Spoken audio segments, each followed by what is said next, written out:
Salut! Est-ce qu'il vous est déjà arrivé d'entendre parler du TF, du TG, voire du LTIR sans vraiment savoir ce qui se cache derrière? Ou alors de voir un affichage qui compte le nombre de jours sans accident mais sans savoir dire si ce numéro il est bon ou il est mauvais? Ou encore d'être choqué d'entendre dire cette année c'est super, on n'a eu que 10 accidents du travail. Si oui, vous êtes au bon endroit car dans cette vidéo, je vais vous présenter les principaux indicateurs des accidents du travail et surtout, je vais vous donner des points de repère pour comprendre le sens qui se cache derrière ces chiffres. Pour ça, je vais utiliser mon nombre préféré, le 22, et on va voir ce que ça représente en termes de nombre d'accidents, indice de fréquence, taux de fréquence, LTIR, nombre de jours sans arrêt, taux de gravité et indice de gravité. Croyez-moi, à la fin de cette vidéo, tout ça aura du sens pour vous. Je m'appelle Maëlle et mon métier, c'est la sécurité au travail. Mon but, c'est de partager avec vous l'intérêt de donner du sens à la prévention des risques professionnels. Alors abonnez-vous pour ne pas manquer mes vidéos.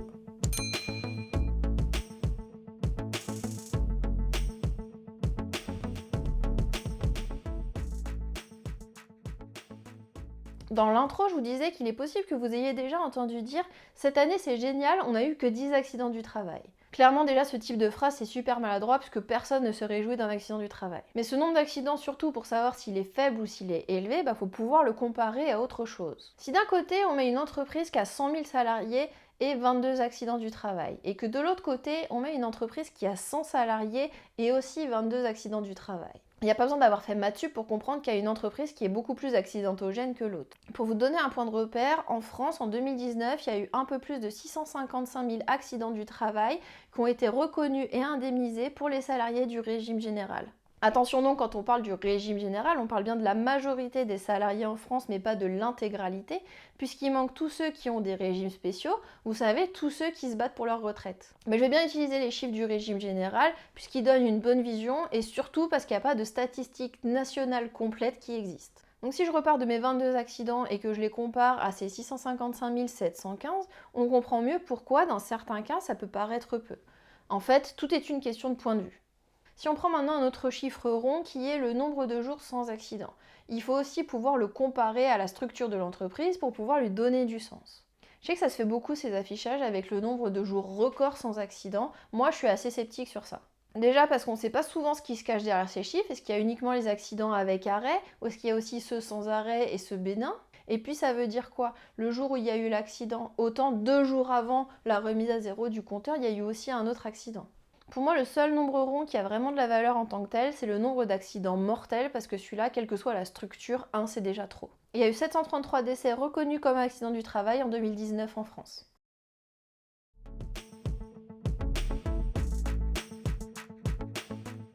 Comme suivre le nombre d'accidents, c'est pas facile à interpréter, il y a des indicateurs de fréquence qui sont plus pertinents, qui sont l'indice de fréquence, le taux de fréquence, et un petit nouveau qu'on voit émerger qui est le LTIR.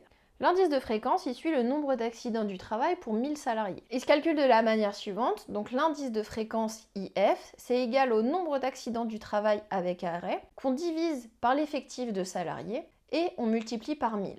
En faisant des calculs rapides sous Excel, ça donne donc ça. Une entreprise de 100 000 salariés qui a enregistré 22 accidents du travail, ça donne un indice de fréquence de 0,22. Alors que pour celle de 100 salariés, avec toujours nos 22 accidents du travail, ça donne un IF de 220. Sachant que l'IF moyen en 2019 en France est de 33,5, vous voyez bien la différence que ça fait entre les deux entreprises. Si on veut pousser le calcul dans l'autre sens pour mieux comprendre, cet IF, ça correspondrait donc à 3350 accidents pour un effectif de 100 000 salariés, soit un peu plus de 3 accidents pour une entreprise de 100 salariés. C'est là que ça devient important de comprendre ces chiffres pour éviter les articles putaclic de ce type. Car oui, entre 2018 et 2019, il y a eu plus d'accidents en France, mais aussi il y avait plus de salariés, donc au final, l'indice de fréquence, il a baissé. L'indice de fréquence, il est plutôt intéressant à l'échelle nationale, mais en réalité, en entreprise, on suit plutôt le taux de fréquence, car il permet de neutraliser l'effet de l'évolution de la durée du travail et du nombre de salariés. Je vous explique, le TF, il se calcule de la manière suivante. TF égale nombre d'accidents du travail avec arrêt, divisé par le nombre d'heures travaillées, qu'on multiplie par 1 million. Ainsi, au lieu de prendre en compte le nombre de salariés qui peut vraiment varier dans l'année, on prend en compte le temps effectif du travail. C'est beaucoup plus réaliste pour une entreprise à suivre vis-à-vis de la réalité de son activité. Par exemple, une entreprise saisonnière qui va travailler 3 mois avec 10 salariés à 40 heures et qui aura un accident du travail, elle aura un TF plus élevé qu'une entreprise identique qui aura fait travailler ses 10 salariés à 35 heures toute l'année 2019.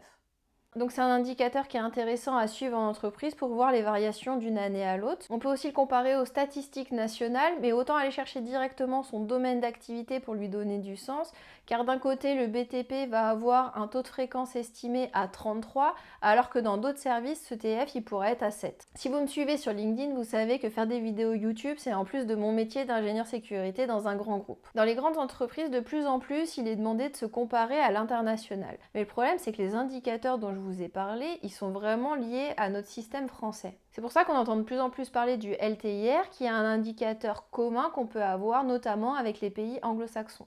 Le LTIR, ou plutôt en fait je devrais dire le LTIR, ça veut dire Lost Time Injury Rate. Donc on le calcule comme ça, le LTIR c'est égal au nombre d'accidents du travail avec arrêt liés à l'activité professionnelle, divisé par le nombre d'heures travaillées, qu'on multiplie par 1 million. La grande différence avec le taux de fréquence, c'est que là, on ne va comptabiliser que les accidents qui sont vraiment liés à l'activité professionnelle. Par exemple, on va déduire les malaises qui sont liés à des circonstances externes au travail ou encore les accidents qui peuvent avoir lieu lors d'un match de foot en entreprise. L'objectif du LTIR, c'est donc de bien pouvoir suivre les accidents contre lesquels l'employeur aurait pu prévenir la survenance.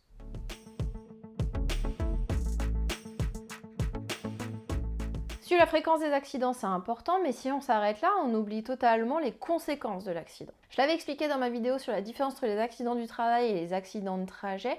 On compte un accident dès lors qu'il a amené à des lésions physiques ou psychiques. Mais clairement, un accident qui amène à un arrêt de 3 jours, il va forcément être moins conséquent qu'un accident qui va amener à un arrêt de 30 jours. Le TG pour taux de gravité, il va être un peu comme le TF, il va plutôt être suivi en entreprise. Il se calcule de la manière suivante, c'est égal au nombre de jours perdus liés à un arrêt de travail divisé par le nombre d'heures travaillées qu'on multiplie par 1000. Si on reprend nos calculs, l'entreprise de tout à l'heure avec ses 10 salariés aux 35 heures, elle n'aura pas du tout le même TG si son accidenté il a eu 3 jours ou 30 jours d'arrêt. Sachant qu'au niveau national, on est à un TG estimé de 1,4. Mais ce TG, il a vraiment une grosse limite qui est celui de ne pas compter les accidents mortels. C'est pour ça qu'au niveau national, la sécurité sociale, elle va suivre plutôt l'indice de gravité. Lui, il se calcule de la manière suivante, donc c'est la somme des taux d'incapacité permanente divisé par le nombre d'heures travaillées qu'on multiplie par 1000, sachant qu'on attribue un taux d'incapacité permanente de 99% pour les décès.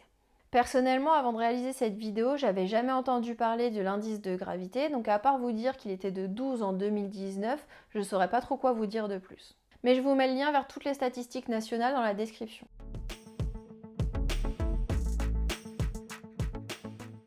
Certaines entreprises croient qu'avoir un TF et un TG qui baissent d'une année à l'autre, c'est suffisant pour affirmer que la démarche de prévention qui est mise en place, elle fonctionne. C'est un parti pris, moi je le partage pas, car je pense que faire ça, c'est oublier que la prévention, c'est avant tout agir en amont des accidents. Attention, je dis pas qu'ils servent à rien, je dis juste qu'ils se suffisent pas à eux-mêmes pour être sûr que la démarche de prévention des risques elle est bonne. Il faut aussi suivre les signaux faibles des situations dangereuses qui auraient pu amener à des accidents graves. Mais ça, Lixi l'explique beaucoup mieux que moi dans sa vidéo Two Bird à Two Bird. Je vous mets le lien dans l'écran de fin de la vidéo si jamais ça vous intéresse. Comme promis dans l'intro de la vidéo, on peut finir de donner du sens à ces indicateurs grâce au chiffre 22. Avoir 22 accidents, ça peut être peu comme beaucoup, suivant à quoi on le compare, ça n'a donc pas vraiment de sens en tant que tel. 22 jours sans accident avec arrêt, c'est un peu le même principe. Vous l'aurez compris, moi j'ai tendance à ne pas afficher, mais c'est très personnel. D'ailleurs, dites-moi en commentaire si vous partagez ou pas mon point de vue à ce sujet. Un indice de fréquence à 22, c'est un bon chiffre puisque la moyenne nationale, elle est de 33,5. Un taux de fréquence à 22, ça veut dire qu'on se trouve juste au-dessus de la moyenne nationale qui est estimée à 20,7. Un LTIR à 22, comme ça reste un indicateur interne aux entreprises, c'est difficile de le comparer. Mais on peut quand même supposer que c'est élevé puisque le TF de l'entreprise il sera à minima égal et probablement supérieur, donc on sera encore au-dessus des statistiques nationales du taux de fréquence. Un taux de gravité à 22, par contre là on est sûr que c'est important par rapport au 1,4, mais attention quand même selon l'effectif de l'entreprise car un accident grave peut vite faire grimper les chiffres si le nombre d'heures travaillées est faible. Et enfin, l'indice de gravité à 22, c'est aussi un chiffre élevé comparé à la moyenne nationale de 12 en 2019 en France. Voilà, je vais m'arrêter là. Je vous remercie d'avoir regardé cette vidéo jusqu'au bout. C'est déjà un super soutien que vous me faites. Si vous aimez ce que je fais, pensez à liker et mettre un commentaire. Ça m'aide vraiment à développer ma chaîne. Et n'oubliez pas, la sécurité, c'est comme mes vidéos, ça fonctionne bien mieux si c'est partagé.